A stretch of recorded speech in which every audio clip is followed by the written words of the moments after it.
my story in terms of how I ended up being here doing what I'm doing. I grew up in Texas, a town called Longview, which is right there. Not exactly in the center of the middle of nowhere, but pretty close. And I actually was really close with my world history teacher, my AP world history teacher, as a junior. My class with her was right before lunch, and so sometimes I'd hang out a little bit afterwards and talk to her. And one day I said, Miss Mears, I got to figure out where I'm going to school. People are sending me all this stuff, so I guess this is about time. This was spring of my junior year in high school. Okay, I like math. She says, well, what else do you like besides math? And I said, I really like science. She says, you know, if you like math and you like science, you should be an engineer. Okay, that sounds good. I don't really have any other plans. That sounds good. She says, what kind of science do you like? And I was taking chemistry at the time. I said, I'm really enjoying chemistry. I found it to be really fascinating. She said, great. You're going to be a chemical engineer, and if you're going to be an engineer, you're going to go to MIT. And I went, where's that?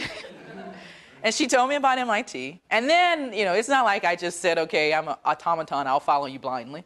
But I said, okay, you know, that sounds good. And I trusted her opinion. So the take-home message from that is, throughout your lives, you have to find people whose opinion you trust, who you know are out for your well-being and to help you make the best possible decisions for your life. I still like football. I'm a huge Dallas Cowboys fan.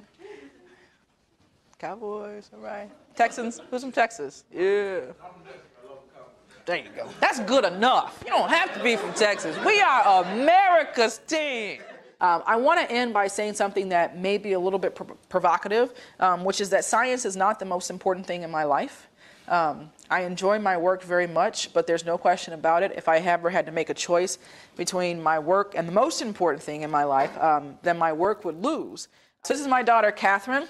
She has a little sister named Amara, who was born about 1.5 years ago. And so I always like to, in a group like this, to remind people, just like my mathematician has to make sure he stays grounded. You have a life, and you should be very excited about your science, but it's okay to have a life. And you should really think about your place in the world and not just your place in the lab. Okay? And so I'll end with a quote from a John Lennon song, that life is what happens while you're busy making other plans. Don't forget about making plans for your life.